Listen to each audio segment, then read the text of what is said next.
فرمایا کہ لاؤ حسین کو پکڑاؤ. حضرت حسین کو زبان مبارک دی تو منہ سے چوستے رہے, ان کا بھی پیٹ بھر گیا. کیا محبت تھی, کیا لاڑ تھا, کیا پیار تھا. ہم اپنے بچوں کو کیا پیار کریں گے. دونوں کو کندھوں کے اٹھا کر سارے نبیوں کا سردار چل رہا ہے گلی میں. ایک مرتبہ دونوں تینوں کو بٹھا دیا. قربان جاؤ, سارے نبی کے پیٹھ پہ سواری. تین شخصیات نے, تین نے جن کو شرافت حاصل ہوئی. ایک ہے حسن, ایک حسین اور ایک زینب. تینوں نے نبی کی پیٹھ کے اوپر بیٹھ کر کے سواری کی. حضرت جابر بن عبداللہ رضی اللہ تعالیٰ عنہ آ گئے, دیکھ لیا کہ سرکار پیٹھ کے اوپر بیٹھ کر کے سواری کرا رہے ہیں بچوں کو. تو حضرت جابر نے کہہ دیا, واہ واہ, کیا کہنا, کتنی خوبصورت, کتنی قیمتی سواری ہے.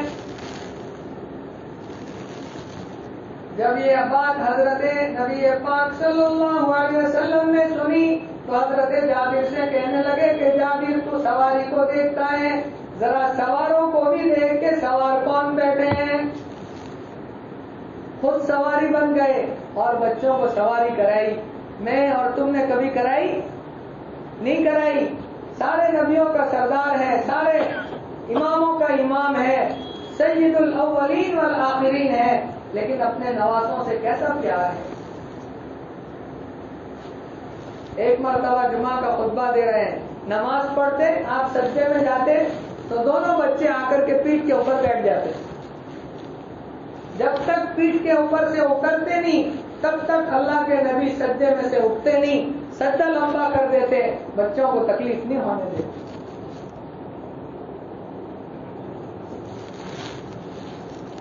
ایک مرتبہ سرکار خطبہ دے رہے ہیں اور دونوں چھوٹے بچے جب جبہ پہن کر کے مسجد نبوی کے اندر داخل ہوئے. سرکار جمعہ کا خطبہ دے رہے ہیں. جمعہ کے خطبے کا مسئلہ یہ ہے کہ امام جب خطبہ دے رہا ہو تو کسی کو بات کرنے کی اجازت نہیں, اور کسی بچے کو مستی کرتے ہوئے اگر بچے ہوں تو چپ کرنے کی بھی اجازت نہیں, چھتریوں سے کھیلنے کی اجازت نہیں. امام کی آواز آ رہی ہو کہ نہ آ رہی ہو, امام کی طرف توجہ کے ساتھ بیٹھنے کا حکم ہے. لیکن قربان جاؤ, دونوں معصوم بچے چھوٹے چھوٹے جبے پہن کر کے مسجد میں داخل ہوئے. سرکار منبر پر تشریف فرمائے, خطبہ دے رہے ہیں. دیکھا کہ دونوں معصوم آ رہے ہیں, دوڑتے ہوئے کہیں کپڑے کے اندر الجھ کر گر نہ جائیں, اس لیے سرکار فوراً سے خطبہ چھوڑ کر کے اترے اور دونوں کو کندھے کے اوپر بٹھایا اور کندھے کے اوپر بٹھا کر جمعہ کا خطبہ دیا. قیامت تک آنے والا کتنا بڑا امام ہو, لیکن امام کو اجازت نہیں کہ اپنے بچے کو کندھے پر بٹھا کر خطبہ دے. امام الانبیاء نے اپنے نوازوں کو کندھوں کے اوپر بٹھا کر خطبے دیے ہیں. ایسا پیار کیا ہے. پتہ چل گیا تھا, پہلے سے بتا دیا گیا تھا کہ حالات آئیں گے. فرمایا حسن اور حسین تو جنت کے نوجوانوں کے سردار ہیں, ابھی تو گود میں ہیں. اس وقت جنت کی خوشخبریاں نبی نے سنا دی تھی, پھر کربلا میں جانے کی کیا ضرورت تھی. جنت تو نانے نے پہلے سے بتا دی تھی, لیکن آنے والی امت کو, قیامت تک آنے والی امت کو سبق دینا تھا. تو عمر بن خطاب رضی اللہ تعالی عنہ نے یہ کیلنڈر جاری کیا محرم الحرام کا. اچھا, ایک غلط فہمی ہمارے درمیان دوسری کیا ہے کہ حضرت حسین کی شہادت ہوئی, اس وجہ سے محرم کا مہینہ احترام والا بنا, عزت والا بنا. حالانکہ ہم قرآن سے پوچھتے ہیں تو قرآن یوں کہتا ہے کہ محرم کا مہینہ تو جب سے ہم نے زمین آسمان بنائے تب سے حرمت والا ہے, تب سے عزت والا ہے, تب سے عظمت والا ہے. خالی محرم کا مہینہ نہیں, اور 3 مہینے ساتھ میں, کل 4. دیکھو قرآن کیا کہتا ہے, ان عدت الشہور عند اللہ 12 شہرا فی کتاب اللہ یوم خلق السماوات والارض منها 4 حرم. تو قرآن کیا کہتا ہے کہ وہ 4 مہینے کون کون سے ہیں؟ ایک رجب کا مہینہ اور ایک ذی القعدہ کا, ذی الحجہ کا اور یہ محرم کا. یہ 4 مہینے قابل احترام ہے. کب سے؟ جب سے زمین آسمان بنائے لوہے محفوظ میں پہلے سے ان کو احترام والا لکھ دیا گیا ہے. تو یہ بات غلط ہو جاتی ہے کہ حضرت حسین کی شہادت کی وجہ سے یہ احترام والا بنا. نہیں، یہ احترام والا پہلے سے ہی ہے. ہاں، یہ حضرت حسین رضی اللہ تعالی عنہ کو اللہ نے سعادت عطا فرمائی کہ ان کی شہادت 10 محرم الحرام کو یعنی یوم عاشورہ کو ہوئی. اور شہادت کا ملنا یہ ماتم کی چیز نہیں ہے، غم کی چیز نہیں ہے، یہ تو سعادت مندی کی چیز ہے، خوشی کی چیز ہے. نبی خود مانگتے تھے دعاؤں میں. حدیث میں سرکار نے فرمایا اس پروردگار کی قسم جس کے قبضے میں میری جان ہے، مجھے یہ بات پسند ہے کہ میں اللہ کے راستے میں شہید کر دیا جاؤں، پھر زندہ کیا جاؤں، پھر شہید کر دیا جاؤں، پھر زندہ کیا جاؤں، پھر شہید کر دیا جاؤں. 3 مرتبہ سرکار نے فرمایا کہ مجھے شہادت کی تمنا اور امید ہے. تو نبی خود شہادت کی تمنا کرتے تھے. تو یہ شہادت کا ملنا یہ ماتم کی چیز نہیں ہے، یہ تو سعادت مندی کی چیز ہے. اور قرآن یوں کہہ رہا ہے کہ جس کو، اور یہ عمر بن خطاب رضی اللہ تعالی عنہ یہ بھی دعائیں مانگتے تھے، اللہم ارزقنی شہادتا فی سبیلک واجعل موتی فی بلد رسولک. یہ دعا مانگتے تھے عمر بن خطاب، الہ العالمین مجھے شہادت کی موت عطا فرما. اور شہادت بھی کہاں؟ میدان کارزار، چاہے کہیں بھی لگے. شہادت کی موت مانگتا ہوں اور مدینے میں مانگتا ہوں. حالانکہ اس وقت ایریا 22 لاکھ مربع میل تک حکومت کا پھیل گیا تھا. اندر لڑائی کے مدینے میں کوئی چانسز نہیں تھے. لیکن اللہ کہتا ہے کہ میرا بندہ تو مانگ کر کے تو دیکھ، مانگنا تیرے ہاتھ میں ہے، دینا میرے ہاتھ میں ہے. عمر بن خطاب رضی اللہ تعالی عنہ نے شہادت کی موت مانگی، اور وہ بھی کہاں؟ مدینے میں. اللہ نے کہا عمر تیری دعا کو قبول کیا جاتا ہے، تجھے شہادت کی موت تو ملے گی، لیکن خالی شہادت کی موت نہیں ملے گی، تجھے شہادت کی موت ملے گی اور مدینے میں ملے گی. اور خالی مدینے میں نہیں ملے گی بلکہ مسجد نبوی میں ملے گی. اور مسجد نبوی میں نہیں ملے گی بلکہ سرکار کے مصلی کے اوپر ملے گی. اور خالی مصلی پر نہیں ملے گی، فجر کی نماز میں ملے گی. قربان جاؤ کیسی شہادت کی موت عمر بن خطاب کو ملی.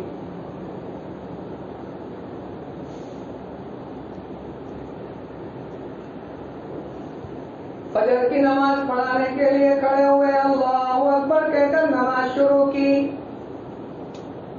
ایران کا رہنے والا مجوسی ابو لولو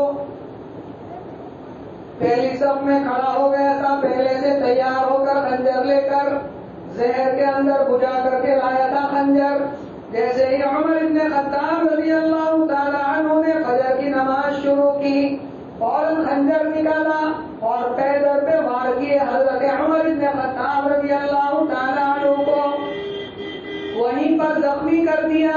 عمر بن خطاب نے حضرت عبد الرحمن بن عوف کو کھینچ کر آگے مصلی پر کھڑا کر دیا اور زخموں کی تاب نہ لا کر نیچے گر گئے. صحابہ کرام دوڑے اور دوڑ کر اس کو پکڑا.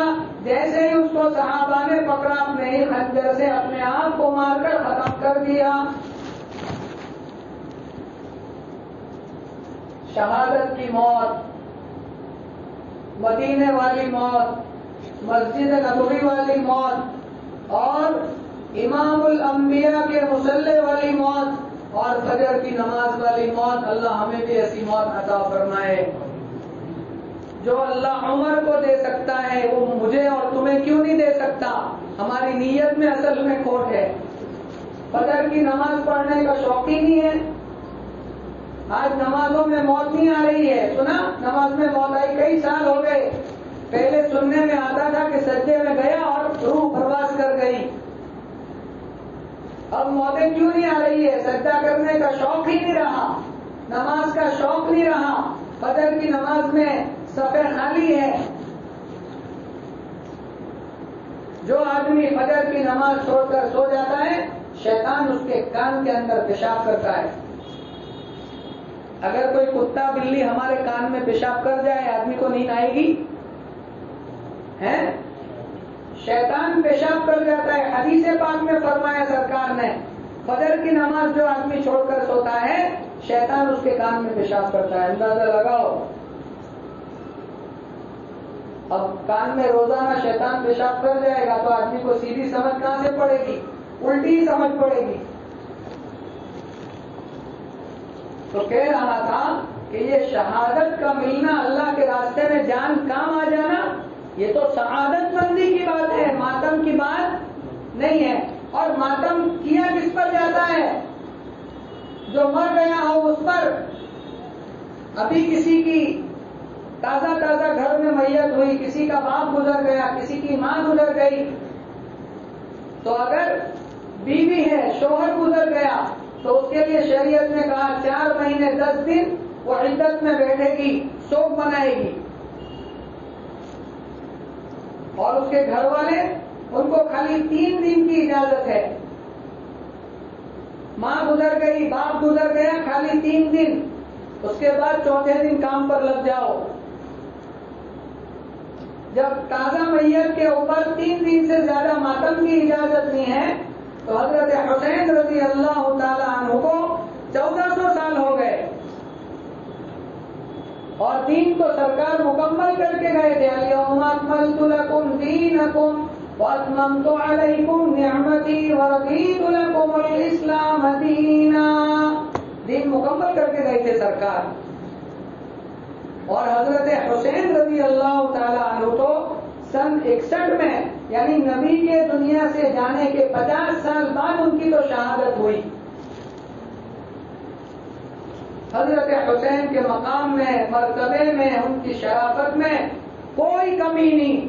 اللہ نے بہت اونچا خاندان عطا کیا تھا، بہت سخی تھے، بہت بہادر تھے اور بہت بڑے اللہ کے ولی تھے. کس نانا کے نواسے تھے، کس باپ کے بیٹے تھے، کس ماں کے بیٹے تھے، کس بہن اور بھائی کے بھائی تھے. شاعر نے بڑی اچھی بات کہی، علی بابا نبی نانا شرافت ہو تو ایسی ہو. جس کے بابا علی ہو، جس کے نانا نبی ہوں، اس کی شرافت میں کوئی کمی ہو سکتی ہے؟ اس کی شرافت میں کوئی کمی نہیں.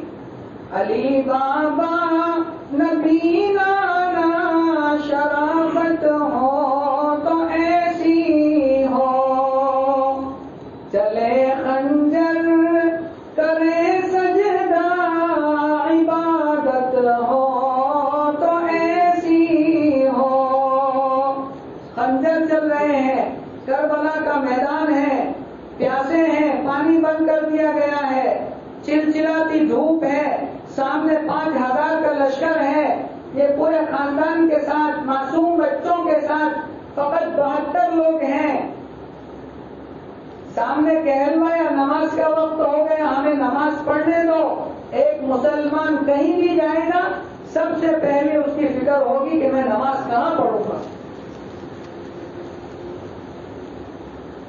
آج ماتم مناتے ہیں، تعزیہ نکالتے ہیں، جلوس نکالتے ہیں، کتنی نمازیں جاتی ہے، کتنی خرافات ہوتی ہے، کتنی بے پردگی ہوتی ہے. قرآن اٹھا کر کے دیکھو قرآن کیا کہہ رہا ہے. قرآن تو کہہ رہا ہے وَلَا تَقُولُوا لِمَن يُقْتَلُ فِي سَبِيلِ اللَّهِ أَمْوَاتٌ بَلْ أَحْيَاءٌ وَلَكِن لَّا تَشْعُرُونَ. قرآن تو یوں کہہ رہا ہے کہ جو اللہ کے راستے میں شہید ہو جائے اس کو تم مردہ مت کہو، وہ تو زندہ ہے. اور ماتم کس پر کیا جاتا ہے؟ مرنے والے پر. اور قرآن تو یوں کہہ رہا ہے کہ جو اللہ کے راستے میں شہید ہو گیا وہ تو زندہ ہے. تو جو لوگ حضرت حسین کا ماتم مناتے ہیں ان کو بیچاروں کو پتہ ہی نہیں کہ ہم کیا کر رہے ہیں. ہم نے قرآن کھول کر کے دیکھا, کوئی بھی مسئلہ پیش آئے سب سے پہلے مفتی قرآن کھولے گا کہ قرآن کیا کہہ رہا ہے. اگر قرآن میں نہیں ملا تو قرآن کی تفسیر, اللہ کے رسول صلی اللہ علیہ وسلم کی حدیثوں کو دیکھے گا کہ سرکار نے کیا فرمایا.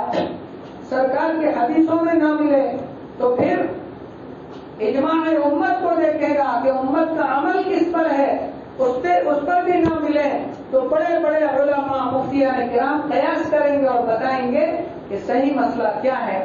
تو یہ مسئلہ تو سیدھا قرآن میں مل گیا ہمیں. قرآن تو یوں کہہ رہا ہے کہ جو اللہ کے راستے میں شہید ہو جائے وہ مردہ نہیں ہے, اس کو مردہ مت کہو, وہ تو زندہ ہے. اور ماتم تو مردے کا کیا جاتا ہے, زندہ آدمی کا ماتم نہیں کیا جاتا. تو جو لوگ حضرت حسین کا ماتم مناتے ہیں وہ خود اپنے کلیجے پر ہاتھ رکھ کر کے ذرا سوچیں کہ میں صحیح کر رہا ہوں کہ غلط کر رہا ہوں. میری ماں کا انتقال ہو گیا, لوگ ڈھول بجا رہے ہیں, تاشے بجا رہے ہیں, اس کو جا کر کے کہو کہ تیری ماں کا انتقال ہو گیا, جا بینڈ باجے والے کو بلا کر کے لا, ہم بینڈ باجا بجاتے ہیں.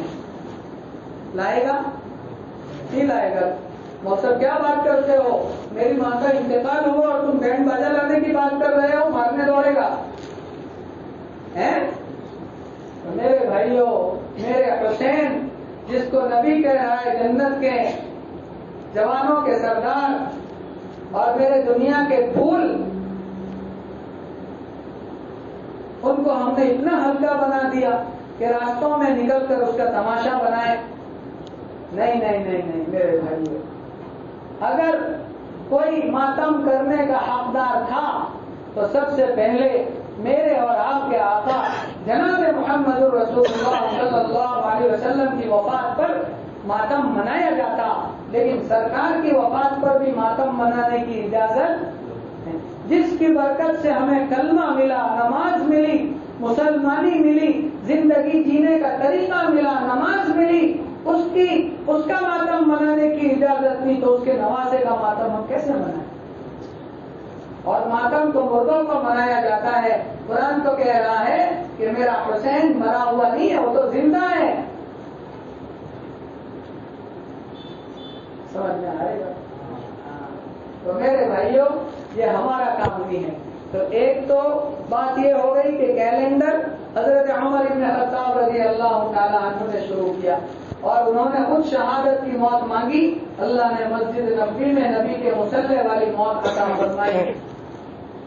اور دوسرا, محرم الحرام کا مہینہ پہلے سے حرمت والا ہے. یہ حضرت حسین رضی اللہ تعالی عنہ کی سعادت مندی ہے کہ آپ کو محرم الحرام کی 10 تاریخ کو شہادت کا جام اللہ تعالیٰ نے عطا کیا.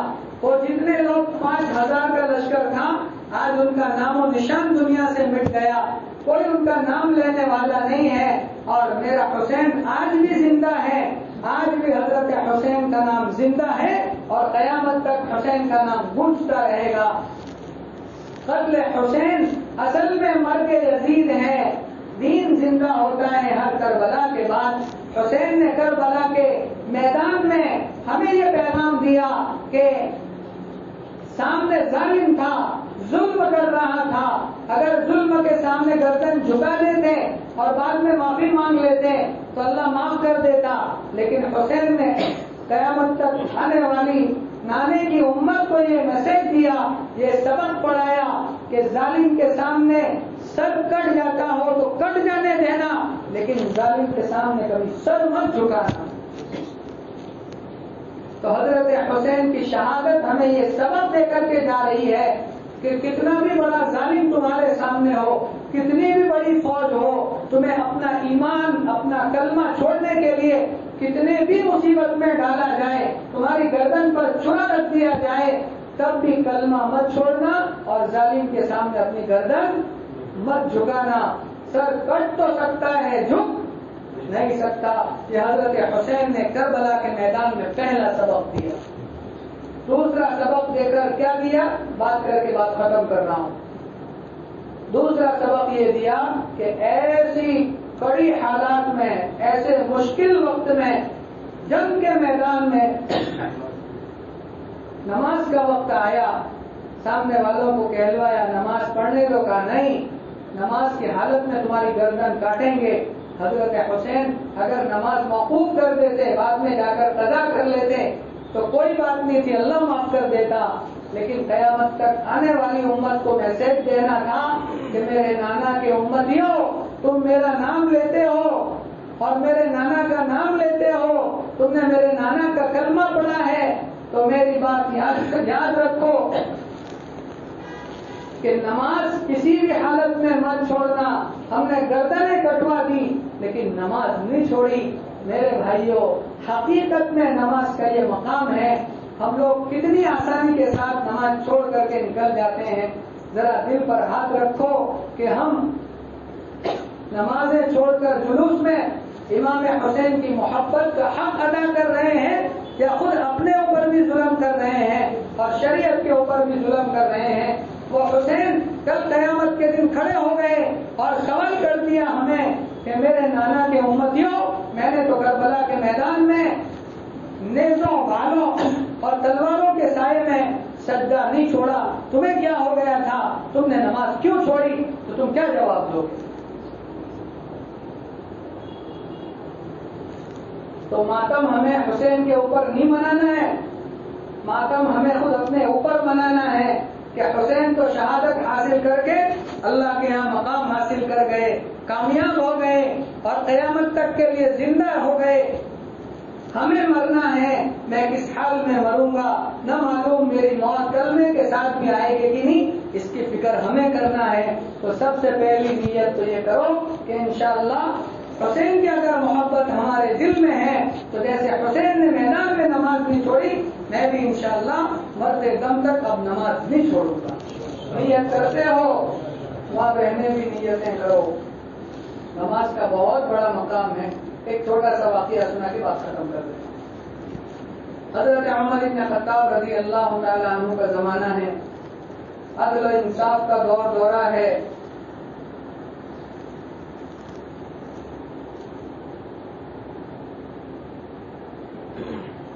ایک بڑھیا کا تیل کٹورے میں تیل لے کر کے آ رہی تھی، ٹھوکر لگی، گر گیا.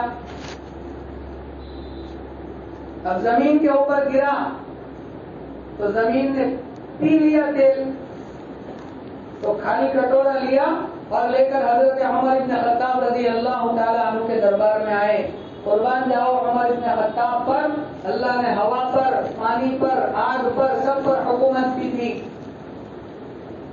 دریائے نیل نے چلنا چھوڑ دیا، مصر میں پانی نہیں آ رہا ہے. حضرت عمرو بن عاص نے خط لکھا کہ حضرت یہاں ایک نوجوان لڑکی کو تیار کر کے دلہن بنا کر دریا میں ڈالتے ہیں تب پانی اوپر آتا ہے، میں کیا کروں؟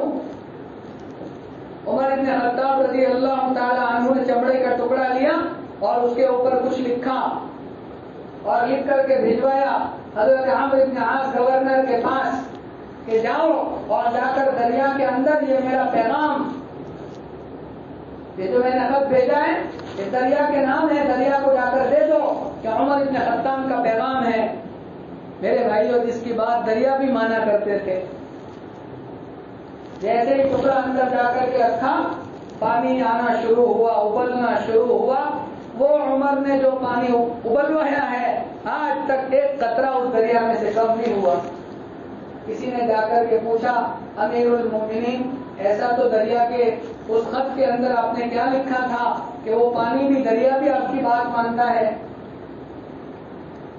قربان جاؤ، 22 لاکھ مربع میل کا مالک ہے اور مسجد نبوی کے اندر آ کر کے خود جھاڑو دے رہا ہے. ہمیں مسجد میں سے کچرا اٹھانے میں شرم آتی ہے. ہم مؤذن صاحب کو بلاتے ہیں کہ مؤذن صاحب آج صفائی نہیں کی، مسجد میں کچرا پڑا ہے. تو مسلمان نہیں ہے؟ مؤذن صاحب کو 50,000 60,000 روپئے دیتے ہیں پگار، تیرا حق نہیں بنتا مسجد صاف کرے. عمر بن خطاب سے بڑا کوئی ہو سکتا ہے بادشاہ؟ خود مسجد نبوی میں جھاڑو دے رہے ہیں. اور درخت کے نیچے ہاتھ کا تکیہ بنا کر کے سوئے ہوئے ہیں. آج کے بادشاہوں کو دیکھو, چھوٹے سے منسٹر کو دیکھو, آگے 4 گاڑیاں, پیچھے 4 گاڑیاں, بیچ میں اس کی گاڑی, ہٹو بچوں کی آوازیں. یہ 22 لاکھ 15 ملکوں کا اکیلا مالک. یہ ایمانی پاور تھا, یہ طاقت تھی عمر بن خطاب کی. پانی نے جو چلنا شروع کیا تھا, حضرت لکھا کیا تھا؟ لکھا یہ تھا کہ اللہ کی طرف سے چلتا ہے تو چل, نہیں تو تیری ہمیں کوئی ضرورت نہیں ہے. خالی اتنا ہی لکھا کہ دریا نے جو چلنا شروع کیا, آج تک ایک قطرہ اس کا پانی کم نہیں ہوا. ایک مرتبہ آگ آ رہی تھی, آگ, شعلے آگ کے. عمر بن خطاب نے کرتا اتارا اور صحابی کو دیا, کہا جاؤ اور جا کر آپ کو بتاؤ کہ ابھی تو عمر بن خطاب عدل و انصاف کر رہا ہے, تو کسی کو جلا نہیں سکتی, میرا کرتا جا کر کے بتاؤ. جیسے ہی عمر بن خطاب کا کرتا آپ کو بتایا, آگ واپس نکل گئی.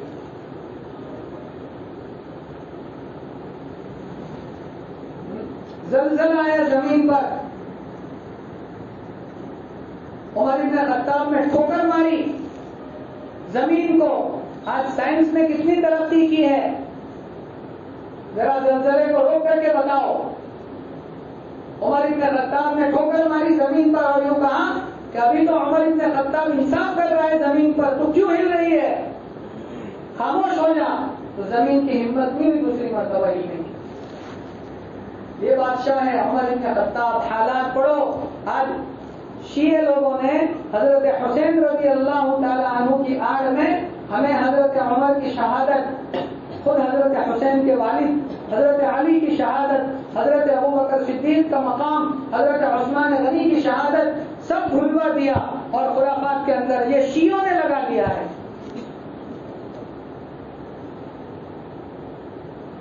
تو وہ بڑھیا کا تیل زمین پر گر گیا تو کٹورا لے کر عمر بن خطاب کے پاس آئی, کہنے لگی کہ امیر المومنین مجھے تیل واپس چاہیے. تو خادم سے کہا کہ ایک بڑا ڈبہ نکال کر کے بڑھیا کو دے دو. بڑھیا بھی پرانے زمانے کی تھی, پرانے سوچ کی تھی. کہنے لگی کہ نہیں, یہ تیل مجھے نہیں چاہیے, مجھے تو وہی تیل چاہیے جو میرا زمین میں گرا ہے. ٹیکنالوجی کا زمانہ ہے, کوئی نکال کر دے سکتا ہے؟ زمین کا تیل نچوڑ کر کے کوئی دے سکتا ہے؟ حضرت عمر نے فرمایا, بڑی امی یہ تو زمین میں پی لیا, اب اس تیل کو میں کیسے لا سکتا ہوں؟ بڑھیا اڑ گئی, کہنے لگی میں تو وہی تیل لوں گی یا تو میں تیری شکایت کروں گی. عمر بن خطاب رضی اللہ تعالی عنہ نے خط لیا اور خط لے کر کے لکھا اور لکھ کر بڑھیا کے حوالے کیا. ایک آدمی ساتھ میں بھیجا, جو کہا جاؤ یہ میرا خط, جہاں تیل گرا ہے وہاں رکھو اور ساتھ میں بڑھیا کا کٹورا رکھو. جیسے ہی وہ حضرت عمر کا خط لے جا کر زمین پر رکھا, زمین کے اندر سے تیل کا فوارہ نکلا اور بڑھیا کا کٹورا بھر گیا. بڑھیا خوشی خوشی اس تیل کو لے کر واپس روانہ ہو گئی. لیکن دیکھنے والوں نے دیکھا کہ ایسا تو عمر بن خطاب نے اس خط میں کیا لکھا تھا کہ زمین بھی اپنا تیل واپس کرنے پر مجبور ہو گئی. کسی نے آ کر کے پوچھا کہ ایسا تو کبھی نہیں دیکھا کہ زمین نے بھی تیل واپس کیا ہو, آپ نے اس خط کے اندر لکھا کیا تھا؟ میرے بھائیوں اور میری ماں بہنیں ذرا غور سے سنو, اس خط کے اندر عمر بن خطاب نے کیا لکھا تھا؟ لکھا تھا, اے زمین اگر تو نے اس بڑھیا کا تیل واپس نہیں کیا تو یاد رکھنا میں تیرے اندر کسی بے نمازی کو دفن کروں گا. زمین نے تیل دے دینا گوارا کر لیا, لیکن کسی بے نمازی کو اپنے اندر دفن کرنا گوارا نہیں کیا. میرے بھائیوں اندازہ لگاؤ ہماری نمازوں کا کیا حال ہے, ہمارے بچوں کی نمازوں کا کیا حال ہے, ہمارے بچوں کی تعلیم کا کیا حال ہے, تربیت کا کیا حال ہے, ماں بہنوں کی حالت کیا ہے. ماں ٹی وی دیکھتے دیکھتے, سیریل دیکھتے دیکھتے بچے کو دودھ پلاتی ہے اور پھر سوچتی ہے کہ پیران پیر عبد القادر جیلانی رحمت اللہ علیہ میرا بچہ بنے گا, حضرت خواجہ معین الدین جیسا بنے گا؟ مجھے بتاؤ، ٹی وی دیکھ کر، سیریل دیکھ کر دودھ پلانے والے ماں کے پیٹ سے پیرانے پیر پیدا ہوں گے، خواجہ معین الدین پیدا ہوں گے یا بدماش پیدا ہوگا؟ خواجہ معین الدین چشتی اجمیری سنجری رحمت اللہ علیہ 90 لاکھ لوگوں نے کلمہ پڑھا تھا. کاما بہت بڑا کام کر کے آیا ہوں، کئی لاکھوں لوگوں کو میں نے کلمہ پڑھوایا. ماں کہنے لگی معین الدین تیرا کمال نہیں میرا ہے. کہا امی جان آپ کا کیا کمال ہے؟ کہا بیٹا بچپن میں جب تو چھوٹا تھا اور دودھ کے لیے روتا تھا تو پہلے جاتی تھی، لوٹا لے کر وضو کرتی تھی، 2 رکعت پڑھتی تھی اور قرآن کی تلاوت کرتے ہوئے زبان پر اللہ نبی کا نام رکھتے ہوئے میں تجھے دودھ پلاتی تھی. اس کی یہ برکت ہے کہ اللہ نے تجھے اپنا ولی بنایا اور تیرے ہاتھ سے 90 لاکھ لوگوں کو کلمہ پڑھایا. یہ پاکیزہ روزی، حلال کھانا اور ماں کی دعائیں اور کلمہ، نماز اور یہ قرآن کی برکت ہے. ایسے بچے پیدا ہوتے ہیں. تو میری مائیں اور بہنیں، آپ سے بھی میری درخواست ہے کہ کم از کم بسم اللہ پڑھ کر اپنے بچوں کو دودھ پلاؤ. موبائل بند کر دو، موبائل کو مت دکھاؤ بچوں کو. موبائل نے جتنا ستیہ ناش مارا ہے، بہت نقصان کیا ہے، ابھی آپ کو اندازہ نہیں ہوگا، لیکن جب بچہ بڑا ہوگا تب خون کے آنسو روئیں گے، کاش ہم نے اپنے بچے کو موبائل نہ دیا ہوگا. بہت سے ماں باپ آ کر کے روتے ہیں کہ مولانا ہمارا بچہ ہمارے ہاتھ سے نکل گیا. اس سے پہلے کہ تمہارا بچہ تمہارے ہاتھ سے نکل جائے، ابھی تمہارے پاس وقت ہے. مدرسے میں پابندی کے ساتھ اساتذہ کے پاس بھیجو، صبح میں اس کو تعلیم دلواؤ، اسکول کی بھی تعلیم دلواؤ، لیکن سب سے پہلے مدرسے کی تعلیم دلواؤ. یہ مکتب کی تعلیم جو صبح صبح میں دی جاتی ہے نا، ہمارے بزرگان دین فرماتے ہیں کہ جس بچے نے یہاں مکتب میں تعلیم حاصل کی، پھر دنیا میں کسی بھی کونے میں چلا جائے، کوئی بھی اس کے قلب میں ایمان کو نہیں چھین سکتا. یہ مکتب کی تعلیم کی برکت ہے.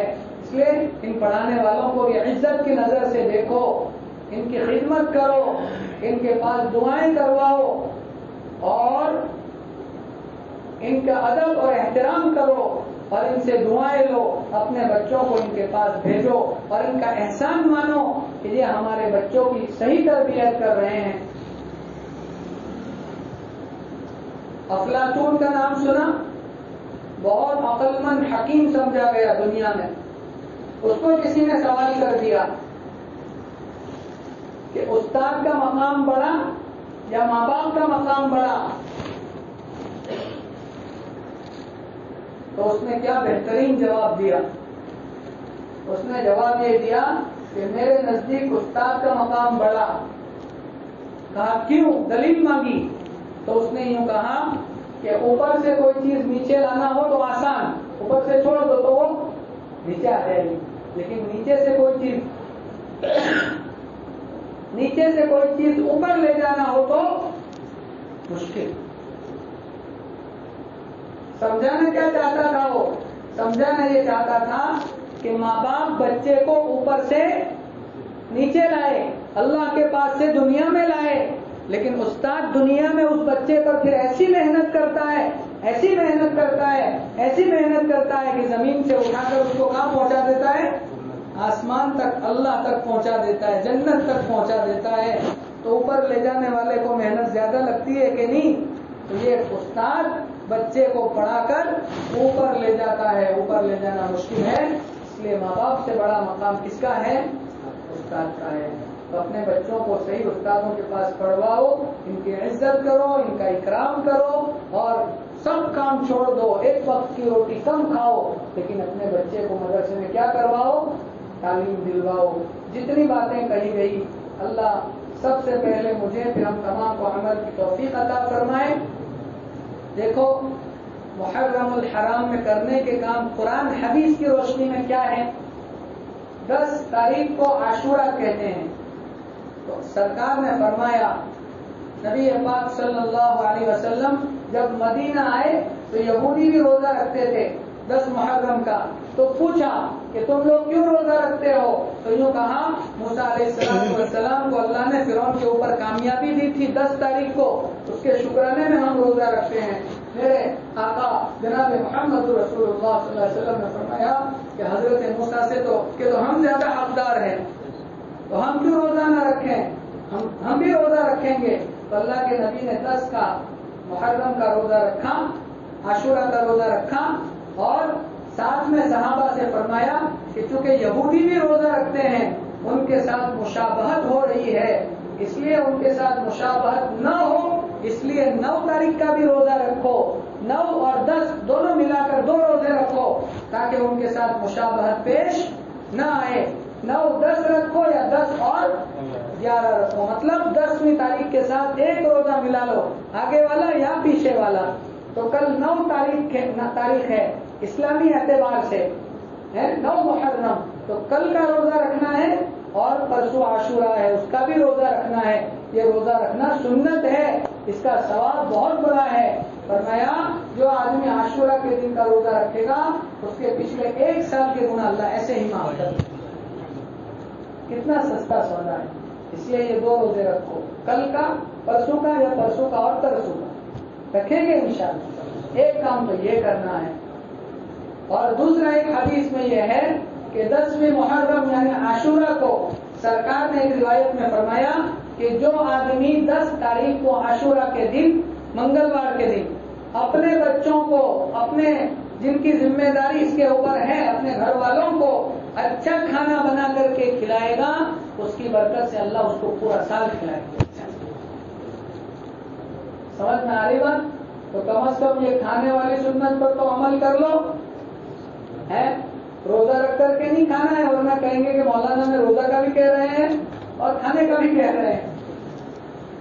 یا تو سحری میں اچھا کھا لو یا افطاری میں اچھا کھا لو، اور اپنے بچے جنہوں نے روزے نہیں رکھے ان کو دوپہر میں اچھا کھلا دو۔ سمجھ میں آ رہی بات؟ تو کام کیا کرنا ہے، ہمیں ماتم نہیں منانا ہے، بلکہ ہمیں تو حضرت حسین کو اللہ نے یہ مقام عطا فرمایا جس کی دعا نبی کیا کرتے تھے، نانا کیا کرتے تھے، عمر کیا کرتے تھے، وہ فضیلت بخشی وہ مقام حضرت حسین کو اللہ نے عطا فرمایا۔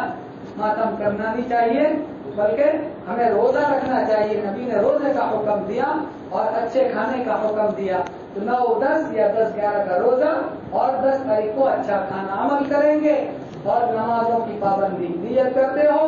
اللہ سب سے پہلے مجھے پھر ہم تمام کو عمل کی توفیق عطا کرنا ہے۔ ہمارے مولانا کا ہم شکریہ ادا کرتے ہیں کہ انہوں نے ہمیں یہاں جمع ہونے کا موقع دیا۔ اللہ تعالیٰ ان کو جزائے خیر عطا فرمائے، دنیا آخرت میں بہترین بدلے عنایت فرمائے۔ درود شریف پڑھ لو، دعا کر لو۔ اللهم صل على سيدنا محمد وعلى آل سيدنا محمد وبارك وسلم۔ يا رب لك الحمد كما ينبغي لجلال وجهك وعظيم سلطانك، اللهم لا نحصي ثناء عليك أنت كما أثنيت على نفسك، يا أول الأولين يا آخر الآخرين يا ذا القوة المتين يا رحم المساكين يا أرحم الراحمين۔ ربنا ظلمنا أنفسنا وإن لم تغفر لنا وترحمنا لنكونن من الخاسرين، ربنا لا تزغ قلوبنا بعد إذ هديتنا وهب لنا من لدنك رحمة إنك أنت الوهاب۔ اللهم إنا نسألك العافية في الدنيا والآخرة، اللهم إنك عفو كريم تحب العفو فاعف عنا، ربنا اغفر لي ولوالدي وللمؤمنين يوم يقوم الحساب، رب ارحمهما كما ربياني صغيرا، اللهم اشفنا واشف مرضانا ومرضى المسلمين وارحم موتانا وموتى المسلمين۔ اے اللہ ہم سب گنہگار ہیں، ہمارے گناہوں کو معاف فرما، خطاؤں سے درگزر فرما، سیئات کو حسنات سے مبدل فرما، اپنا فضل شامل حال فرما۔ زندگی کا بڑا حصہ غفلتوں میں گزار دیا ہے، تیری نافرمانیوں میں گزارا ہے، نہ معلوم ہم یا اللہ ناسمجھی میں کتنے گناہ ثواب سمجھ کر کے کرتے چلے گئے، کہیں ماتم مناتے چلے گئے، کہیں تعزیوں کے اندر شرکت کرتے چلے گئے۔ یہ تو شیعوں نے سب کام بنایا تھا، اور ہم بھول پن میں غفلت میں اللہ یہ صاف کرتے چلے گئے کام۔ اے اللہ ان ساری غفلتوں سے ہمیں معاف فرما دے۔ آج ہمیں پتہ چل گیا کہ اصل میں محرم الحرام میں ہمیں کیا کرنا ہے، 9 10 یا 10 11 کا روزہ رکھنا ہے۔ اللہ توفیق عطا فرما، اور 10 تاریخ کو اپنے بچوں کو اچھا کھانا کھلانا ہے۔ اللہ سب کی روزی میں برکت عطا فرما، سب کے بچوں کو بہترین کھانا عنایت فرما۔ اپنے خزانے غیب سے عطا فرما. اگلے پچھلے چھوٹے بڑے جتنے گناہ ہو گئے ہیں اللہ تو سب جانتا ہے. رات کے اجالے میں، رات کے اندھیرے میں، دن کے اجالے میں، جانتے ہوئے انجانے میں، چھوٹے بڑے صغیرہ کبیرہ کتنے گناہ ہم نے کیے ہم تو نہیں جانتے، لیکن تو جانتا ہے. تیری نہ سونے والی آنکھوں نے سب دیکھا ہے، تیرے فرشتوں نے سب لکھا ہے. اے اللہ سارے گناہوں کو معاف فرما دے اور نامہ اعمال سے بھی مٹا دے، فرشتوں سے بھی بھلوا دے. ہم سچی پکی توبہ کرتے ہیں مولا. پتہ نہیں یہ محرم تو ہمیں مل گیا، اگلا سال محرم کا ملے گا کہ نہیں ملے گا. اللہ موت کا وقت کب آ جائے، فرشتہ موت کا کب آ کر کھڑا ہو جائے ہم میں سے کوئی نہیں جانتا. ابھی جا کر کے سوئیں گے، صبح میں آنکھ کھلے گی کہ نہیں کھلے گی اللہ تیرے علاوہ کوئی نہیں جانتا. اے پروردگار ہم سب کی مغفرت فرما دے. ماں بہنوں نے بھی جھولیاں پھیلائی ہے، اللہ ان کی بھی جھولیاں بھر دے، سب کی مغفرت فرما دے، کسی کو بھی محروم نہ فرما. یا اللہ ہمارے رشتہ داروں کی مغفرت فرما، ہمارے اساتذہ کی مغفرت فرما، ہمارے محسنین معاونین کی مغفرت فرما. پوری امت مسلم